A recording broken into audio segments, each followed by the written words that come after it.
الإسلام ديني ومحمدا رسول الله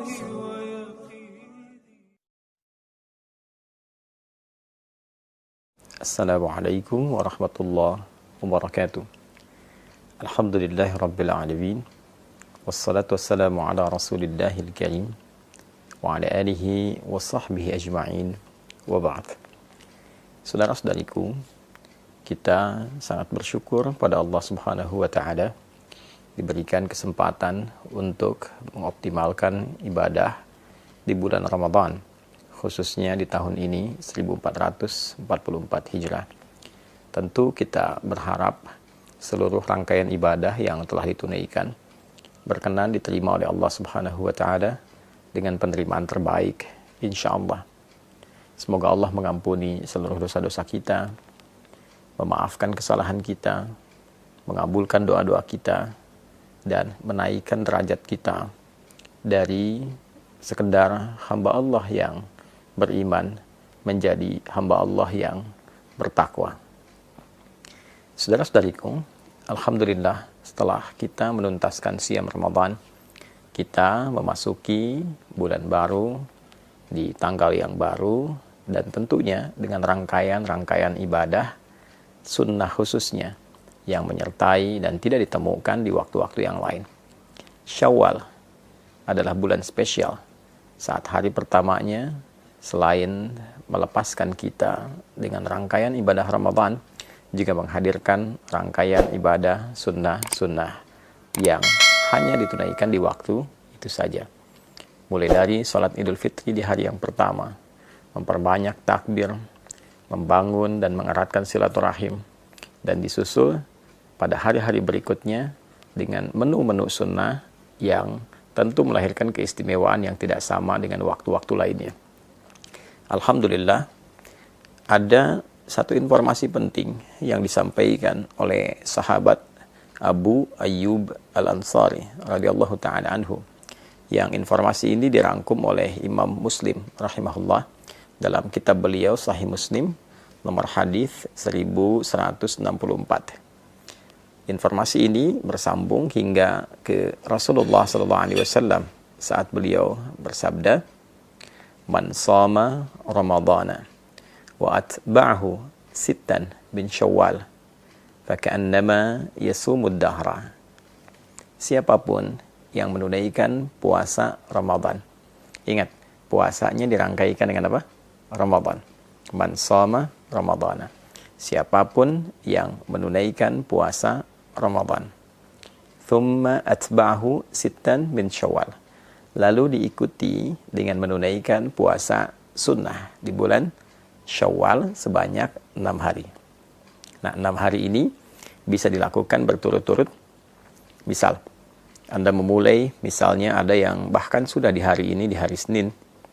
Ada yang memulai di hari Selasa atau Rabu misalnya. Silahkan. Bisa dilakukan berturut-turut. Kalau Anda mulai di hari Senin, saat ini sudah dilakukan misalnya, alhamdulillah, maka Senin, Selasa, Rabu, Kamis, Jumat, Sabtu. Ada yang melakukan di hari Selasa misalnya, ya, bisa Anda lakukan di Selasa, Rabu, Kamis, Jumat, Sabtu, Ahad. Ini yang berturut-turut.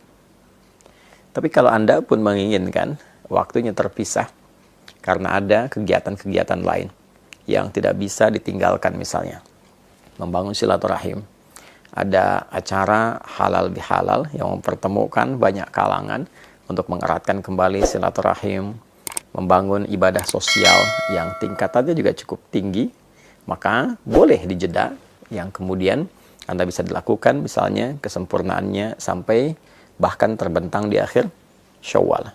Jadi jika Anda memulai misal di tanggal yang ketiga, maka 3, 4, 5. Saat tanggal 5 ini misalnya ada satu undangan khusus yang tidak bisa Anda hindari, dan untuk menghormati itu ada hidangan-hidangan yang dapat dinikmati bersama. Maka Anda bisa jeda dulu, lalu Anda lanjutkan di tanggal yang berikutnya. 5 misalnya jeda, 6, 7, 8 dan seterusnya sampai 6 hari. Atau juga mungkin di sela-sela itu ada yang terjeda, ya, yang penting Anda mengambil, tidak harus berurutan, ya, berurutan tadi dilakukan baik, tidak berurutan pun tidak ada masalah. 6 hari itu. Jika bisa dilakukan, maka faka'annama yasumu ad-dahra. Maka seakan-akan orang yang menyempurnakan puasa Ramadan ditambah dengan 6 hari di bulan Syawal itu, faka'annama yasumu ad-dahra, seakan-akan dia menyempurnakan puasa sepanjang tahun. Ada sebagian ulama yang melogikakan dengan menghitung, dengan pendekatan jika kita menunaikan puasa di bulan Ramadan selama sebulan, baik 29 ataupun 30 hari. Dikalikan setiap harinya 10 kebaikan. Dasar hukum 10 itu bisa diambil misalnya di Al-Quran, surah yang ke-6, Al-An'am ayat 160. Man jaa'a bil hasanati falahu asyru amthaliha. Siapapun yang menunaikan perbuatan baik yang bernilai ibadah, maka dia mendapatkan padanan pahala. Setiap ibadah itu setidaknya 10 kebaikan. Ini ya. Jadi kalau satu pekerjaan baik, nilainya paling sederhananya, paling kecilnya ada 10, maka dikalikan dengan 10 itu. 29 atau 30 hari dikalikan 10. Maka didapatkan 290 atau 300. Lalu 6 dikalikan dengan 10, maka didapati 60. Jika Anda jumlahkan 290 tambah 60, ambil yang paling terkecil ya misalnya, maka mendapatkan 350. 350 ini kalau pendekatannya bulan Hijriyah, bukankah sangat mendekati hitungan setahun secara umum ya? Ya kan? 350 sekian. Ya, kan orang Arab suka membulatkan itu. Kalau ada 42 disebut al-arba'in. Ya demikian, ketika Anda misalnya menunaikan 30, dikalikan 10, 300 tambah 60, 360 ya. Nah, kalaupun dihitung menggunakan pendekatan Hijriyah ataupun pendekatan Masehi, tentu ini secara umumnya dinilai sebagai bilangan setahun penuh. Nah, itu yang dimaksudkan. Nah, yang kedua, ada yang sangat menarik. Orang-orang yang konsisten menunaikan ibadah Ramadannya, lalu dia menyempurnakan ibadah Ramadan itu dengan bersyukur pada Allah Subhanahu wa taala. Walitukabbirallaha ala ma hadakum wa la'allakum tashkurun, dengan meningkatkan ibadahnya. Jadi, syukur ketika diberikan kemampuan untuk meningkat ibadah saat Ramadan adalah berupaya menjaga ritme ibadah itu sehingga tetap berjalan baik pasca Ramadan. Walaupun mungkin tidak seoptimal Ramadan, karena keadaannya tentu tidak sama. Tapi kita bisa bandingkan dengan yang sebelum Ramadan. Jika sebelum Ramadan mengajinya hanya 3 ayat, maka pasca Ramadan, misal kita dapati 1 halaman, kita dapati 1 lembar. Lalu itu terjaga.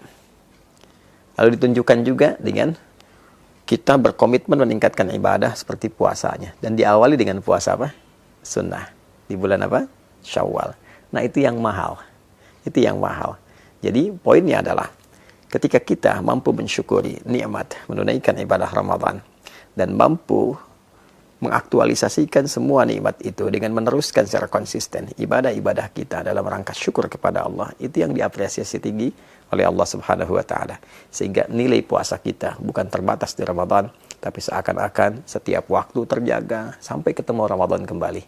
Itu esensinya. Jadi bukan sekedar tambah 6 dihitung, apalagi kalau menggunakan satu pendekatan yang tidak keren.